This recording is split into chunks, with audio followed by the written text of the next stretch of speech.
আমি পীর পূজারি, সোজা কথা। আমি পীর পূজারি, আমার পীরই আমার কাছে সব স্পষ্ট, এটা ভেতরেও বাহিরেও। দরাল লেবাস দেখো গান, আল্লাহ সবাইকে জান্নাত দিবে, কিন্তু সেই জান্নাতটা দেওয়ানের আগে রসুলের সাক্ষী নিয়ে দিব। রসুলের সাক্ষী ছাড়া কেউ জান্নাত পাইব না।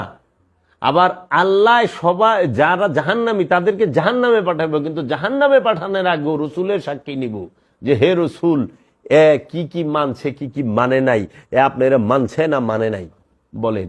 তো সেই আদমকে সেজদা না দিয়া মোল্লা সরাসরি আল্লাহরে সেজদা দেয়। হ্যাঁ, আজান দিবার গেলে মাইক লাগে। আচ্ছা, মাইক লইলেন না, মোল্লা তো লাগবো।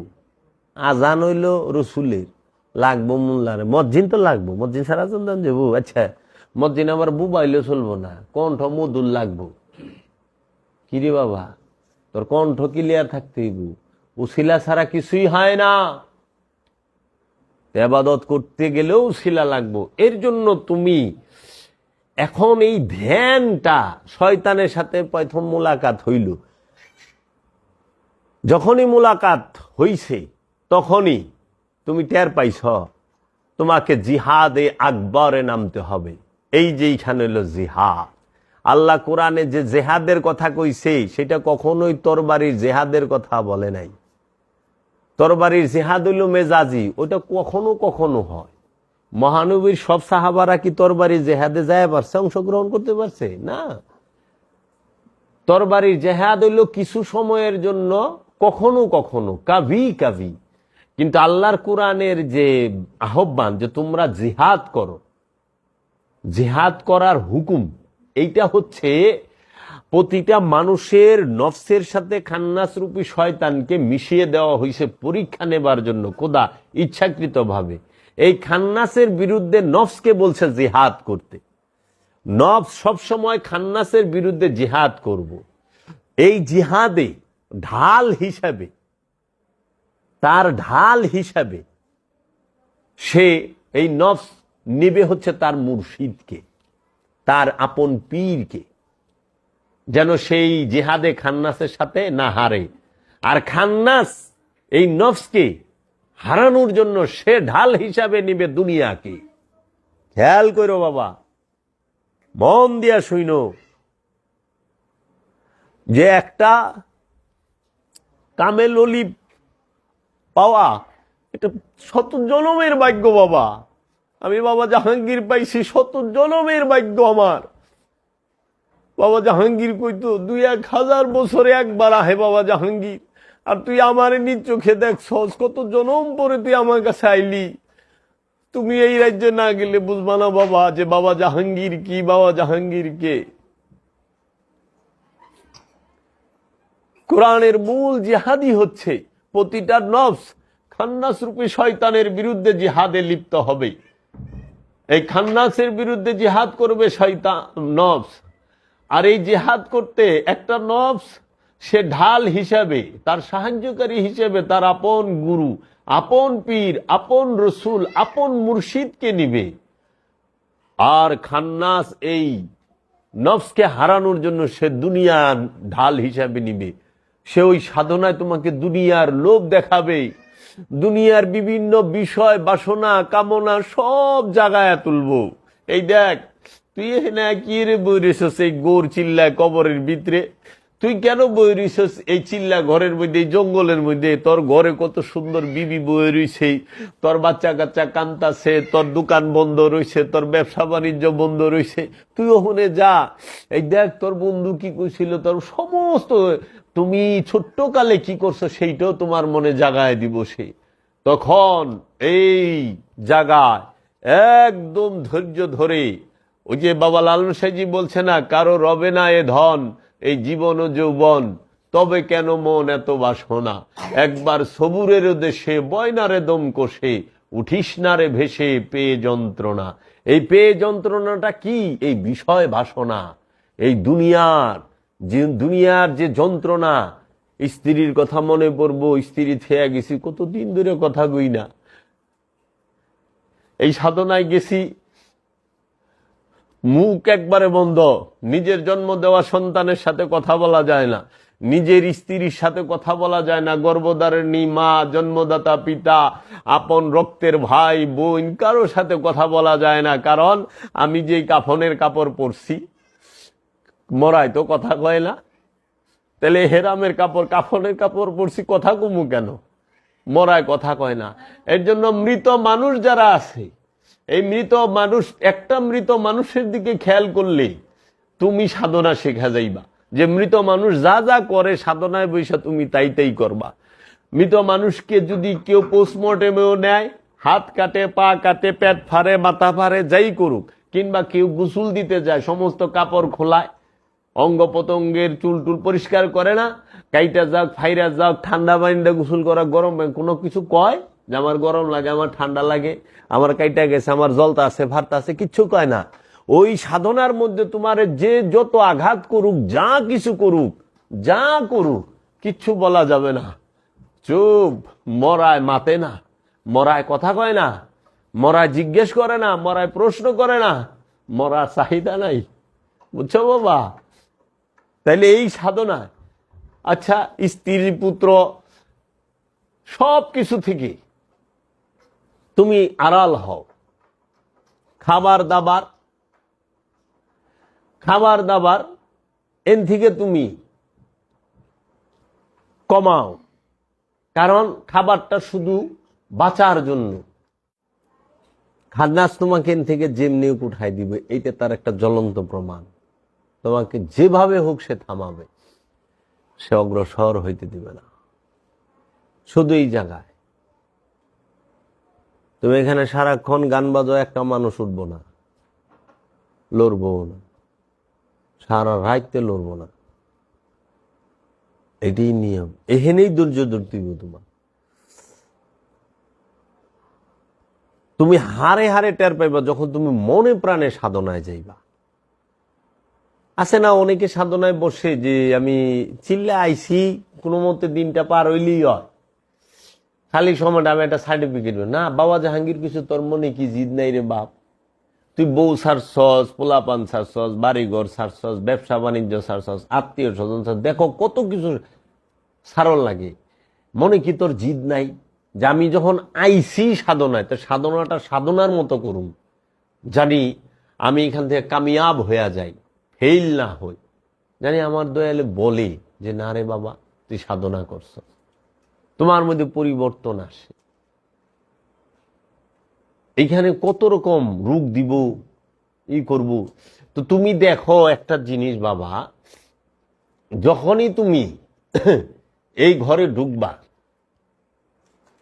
এই দেহে তুমি ভ্রমণ করতে ঢুকবা, সর্বপ্রথম খান্নাসের লগে সাক্ষাৎ। খান্নাসের লগে তোমার জিহাদ হইতে হইতে হইতে হইতে যখন তুমি খান্নাস দুনিয়া নিয়া তোমার সামনে আইব, আর তুমি খান্নাসের বিরুদ্ধে তোমার আপন গুরুকে নিয়ে যাইবা। যখন তোমার এই দেহের মধ্যে, এই দেহ কাবা এবং হৃদয়ে, তোমার অন্তরে, কলবে তোমার গুরুকে, তোমার হৃদয়কে এবং তোমার দেহকে আপন মুর্শিদের মধ্যে ফানা করে দিতে পারবা, বিলীন করে দিতে পারবা, তখন আস্তে আস্তে দেখবা খান্নাস রূপী শয়তান তোমার মধ্যে দুর্বল হয়ে গেছে। দুর্বল হইতে হইতে হইতে হইতে সে একদম, ওই যে রোজা থাকলে, আমরা যে রোজা থাকি না, দেখো না, একদম সন্ধ্যার সময় এমন দুর্বল লাগে, আর মনে চায় না হাঁটতে, কথা বলতে, ঘুরতে, একটু শুয়ে থাকে। ইফতারের আগ মুহূর্তে মানুষ একদম দুর্বল হয়ে যায় না? ঠিক শয়তান সাধনার গুরুর ধ্যানে একটা পর্যায়ে আছে যে একদম দুর্বল হয়ে যায়। তখন এই সাধকটা, বাবা জাহাঙ্গীর বলছে, এই সাধকটা তখন থাকে হইল জবরুত মুকামে। জবরুত মুকাম পর্যন্ত শয়তান থাকে। জবরুত মুকামটা হলো শক্তির মুকাম, কিন্তু খুব দুর্বল রূপে থাকে। তখনও সে কামেল না। জবরুতে তখন, যখন আপন মুর্শিদ, আমি উলঙ্গ করে কই, সবাই ডাইকা গোগা, আমি পীর পূজারি, সুজা কথা, আমি পীর পূজারি, আমার পীরই আমার কাছে সব স্পষ্ট, এটা ভেতরেও বাহিরেও।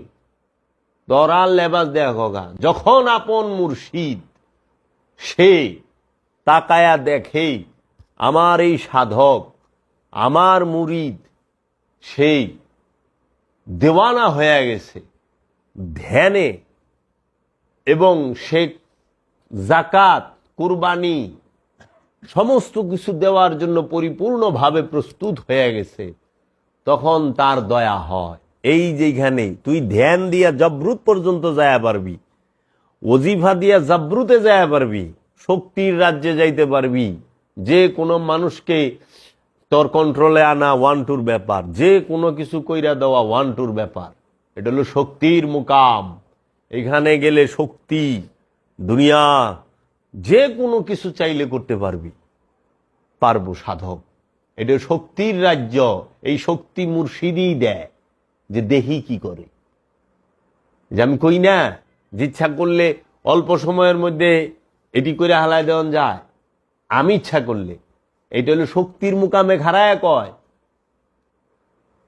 আর মুর্শেদ এইটাই দেখবো যে ও কি ওর শক্তিটা খাটায় কিনা। তখন এইখানে সবুর, যেখানে ধৈর্য ধরতে পারে জবরুতে, তখন মুর্শিদের দয়া হইলে, যদি আপন গুরু বাবা জাহাঙ্গীর, আপন গুরু বাবা বেদমওয়ারসি সে দয়া করে, যে তার দয়া হয় যে হ্যাঁ উপযুক্ত, চেষ্টা করতেছে, তখন সে কি করে, ওই যে গফুরুর রহিম রূপ ধারণ করে, তারে টান দিয়া লাহুতে নেয়া যায়, জাবরুত থেকে লাহুতে নেয়। এর জন্য বাবা জাহাঙ্গীর কইছে যে যখনই সাধক কে রব্বুল আলামিন, আপন রসুল, আপন মুর্শিদ টান দেয়া জাবরুত থেকে লাহুতে নেয়, তখন শয়তান বাম দিক দিয়া বাইরে যায়, আপন গুরু ডাইন দিক দিয়া বাইরে যায়। তখন তুমি তোমার পীর, তুমি তোমার মুরিদ। বাবা জান শরীফ শাহ সুরেশ্বরী বলছে, আমর রূপে যখন আমি যাই, নিজ মুগুরে নিজেকেই দেখতে পাই। যে আমি যখন আমার রূপে গেছি, আমার আয়না আমি আমারে দেখি, আমারই আমি দেখি, আর কাউরে দেখি না। এখানে আমার বাবাও কৌশল লয়। একজন প্রেমিক, একজন মুরিদ কখনো তার মুর্শিদকে ভুলতে পারে না। সে লাহুতে গেল, তার মালিক সেই থাকে। এতদিন সে ধ্যানে ছিল, তখন সে স্বয়ং হয়ে যায়, তার রূপে রূপবান হয়ে যায় মুর্শিদের রূপে। এই জন্য মুর্শিদকে কোন ওলি আল্লাহ ভুলে নাই। আমির খসরু কি লাহুতে যায় নাই? লাহুতে যাওয়ানোর পরে মরণের আগে বাবা নিজামুদ্দিন আউলিয়া, ইন্তেকালের আগে, পর্দার আগে নিজামুদ্দিন আউলিয়ার লিগা কেন কানলো? কেন নিজামুদ্দিন আউলিয়াকে যাইতে দিব না? তো হ্যাঁ রূপে গেছে গা, কিন্তু সে কেন রাখছে? আর ওই বেদনা সে সইতে পারে নাই, সেও সেতারা বাজাইতে বাজাইতে চলে গেছে। মুর্শিদ এক খান্দা চলে গেছে, আর এক খান্দা সে চলে গেছে। তাইলে